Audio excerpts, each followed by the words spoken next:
What's up, everybody? Welcome back to another video. Today we are continuing on my DC movie rewatch with 2006 Superman Returns, and I do kind of really like this movie. I remember seeing this when I was 7 years old and kind of liking it, but now all these years later coming back to it, I don't know how much I really buy this Lois and the kid, and they were together with Brandon Routh.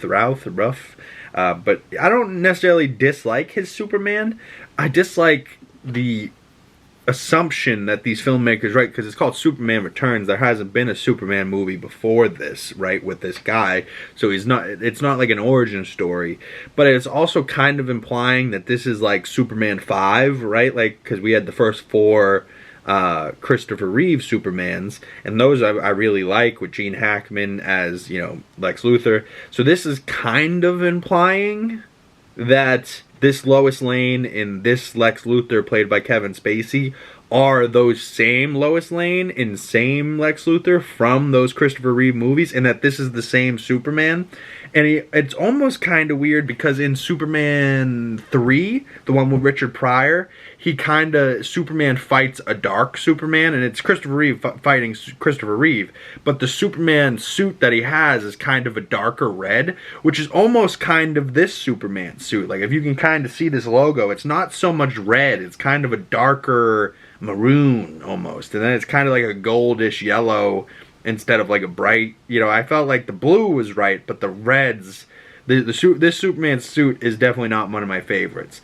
At least it still has the trunks, right? Like, I do think Henry Cavill's Superman suit looks really good, but it doesn't look like something, you look at it and you go, something's missing.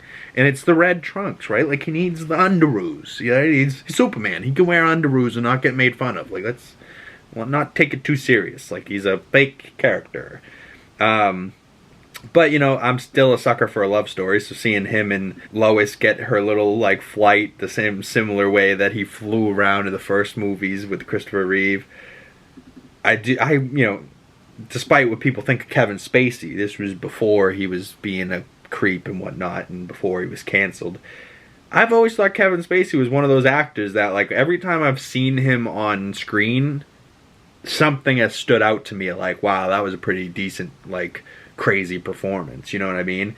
And, you know, so this Lex Luthor finds Superman's crystals, steals them, and starts shaking up the town. Poor Kitty, he cuts her brakes later in the movie. I love that, like, Kumar, or Harold and Kumar, I don't know which one he is, but Kumar, he's over there, he beats up Superman at one point in this movie, and I'm like, what the hell? Pretty sure now he's in the Santa Claus show, and he's, like, going to be the new Santa Claus or something like that.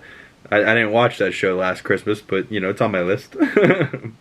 I also thought the airplane sequence where he has to, like, take it's like a airplane, right, and then there's a space shuttle on top of the airplane, and they're launching the space shuttle, but it didn't disconnect, so he disconnects it, sends the space shuttle into space where it needs to go, and then turns around and has to now catch this falling airplane, and he does a decent job. Right, like he catches it, of course, you know, he dodges some debris and he catches it and he stops it on the field, and, you know, that's like the first moment that, like, Superman finally sees Lois again.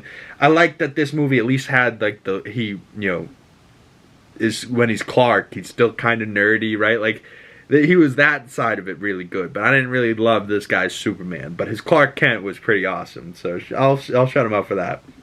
It made me, at least, like, when he was in his Clark Kent outfit, it at least made me think of Christopher Reeve, if this was supposed to be that same Superman, you know what I mean?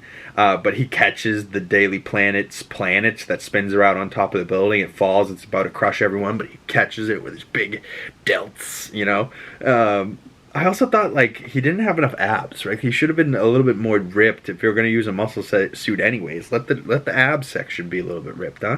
There was also a great shot that holds up pretty damn well for, like, 2006, where, like, a gun is, like, 6 inches from his face, and he shoots a bullet, like, just right into his eye, and it bounces off, and you're like, yep, that's Superman, all right. I wouldn't have survived that, but hey, Superman did. But, you know, some of the most things I remember from this movie was Kevin Spacey, you know, creating this like rock planet from those crystals, and he's like trying to create a new continent and like wipe out the United States because of, I don't know how water works, but like displacement. He comes up, the water has to go somewhere, the water covers the United States.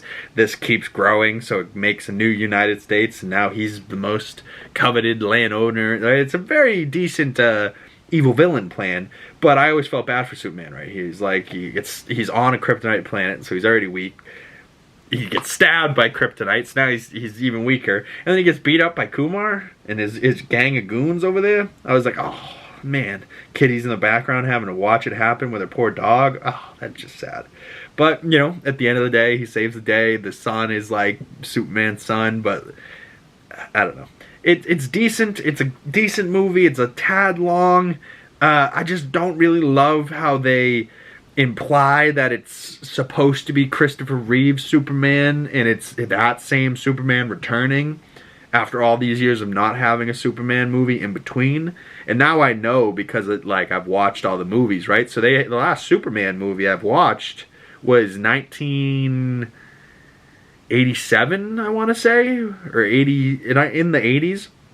Superman 4, Quest for Peace, and I barely even remember what happens in that movie. Is that the one with Nuclear Man? Oh, I do like Christopher Reeve, but those movies are very dated, right? They're not today's technology. They're not today's comics storytelling. You know, like they're their own time. They're of their own time. But there's like, if I'm thinking about it correctly, there is one part where he's like on a double date, and one of the girls is dating Superman, one of the girls is dating Clark Kent, and he's got to like keep running out and finding excuses for Clark to leave, and excuses for Superman to go, and excuses for Superman to come back. It's like, oh my god, that movie's pretty wild, you know. And I encourage you, if you haven't seen those Christopher Reeve Superman movies, really do some due diligence. Go back and check those out. But as far as 2006 Superman Returns, overall, I gave this movie 2.5 out of 5 stars. About a 5 out of 10, you know, about middle of the way. It's about halfway enjoyable, halfway confusion, halfway unenjoyable, you know. And a lot of that's just because of time, right? Like, because when I was a kid, I enjoyed Lex Luthor's performance a lot more. Now, Kevin Spacey's kind of a bad dude, right? So you're like, can I enjoy this even though I know that he's bad? You know, like, I don't know. It goes a long way when your heroes and your actors that you enjoy in things are really good guys in real life. You know what I mean? Like, I can't think of a great example. Like a Channing Tatum. You know, like if Channing Tatum shows up as Gambit in Deadpool and Wolverine, we're all gonna lose our mind. But if Channing Tatum was a child molester, right, like, or something, whatever Kevin Spacey did, but we don't. It's not important. 2.5 out of 5 stars, 5 out of 10. That's my review. Leave your score in the comment section below. My links for my other social medias in the description below. You can follow me anywhere, Big Cam, pretty much anywhere, 2 G's in the Big because I'm extra big. And I will see you beautiful people in the next movie review. Peace.